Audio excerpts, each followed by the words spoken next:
Ժամանակն է ուժեղ խաղաղության։ Վաղը ուշ է լինելու։ Հանրահայտ կանոն է։ Պատերազմը գալիս է այնտեղ, որտեղ չկա ուժ։ Թույլ բանակը հրահրում է թշնամուն, իսկ ուժեղ բանակը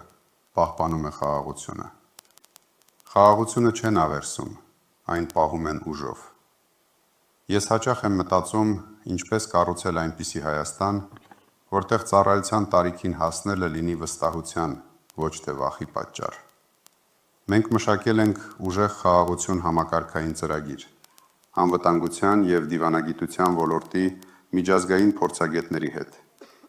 Այս ուղղությամբ մեր աշխատանքն ունի 3 հիմնական ուղղություն՝ ուժեղ բանակ, խելացի դիվանագիտություն և տնտեսական անկախություն։ Հենց այս համակարգային ծրագրի իրագործման միջոցով ենք ունենալու ուժեղ Հայաստան։ Հայրենիքը սկսվում է սահմանից, հայրենիքի նկատմամբ սերը ևս։ Հետևաբար, Հայաստանի սահմանները պետք է լինեն անկոտրում և անխախտ։ Մշտական հետախուզական համակարգման կենտրոնները, անօդաչու հետախուզությունը և արհեստական բանականության վերլուծությունը հնարավորություն են տալու մեր սահմանները պահել անառիկ, իսկ մեր զինվորներին պաշտպանված։ Հայ ժողովրդին պատուհասած վերջին պատերազմները ցավալիորեն ապացուցեցին, դու չես կարող հաղթել հողի վրա,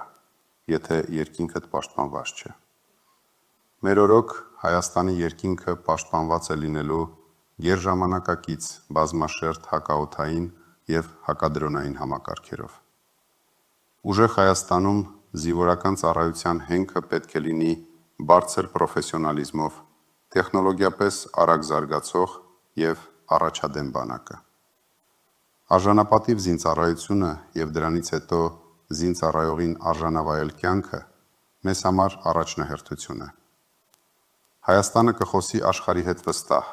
ուժեղի դիրքից։ Մեր արտաքին քաղաքականությունը կլինի պրագմատիկ, հավասարակշռված։ Արևելքի և արևմուտքի միջև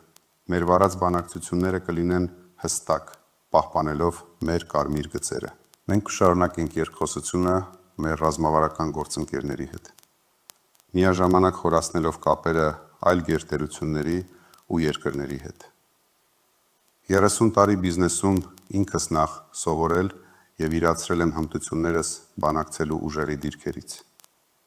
Հաստատել եմ կապեր աշխարհի տարբեր կենտրոններում։ Այդ փորձը ու միջազգային կապերը ծառայեցնելու եմ Հայաստանի արտաքին քաղաքականությանը։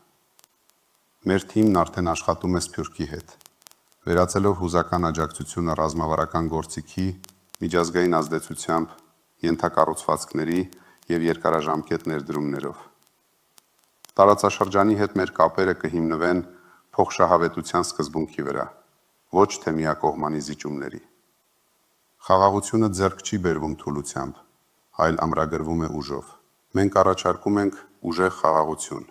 մնայուն խաղաղություն։ Հայաստանը պետք է դադարեցնի խաղաղություն աղերսելու քաղաքականությունը և անցնի առաջնայինը՝ Հայաստանը և մեր շահերը քաղաքականության։ Ուժեղ Հայաստանը պաշտպանություն չի խնդրելու, նա այն կկառուցի սեփական ուժերով։ Թույլերը չեն կարող լռեցնել ուժեղներին, Հայաստանը չի կարող լռեցվել, այլևս թույլ չենք լինելու։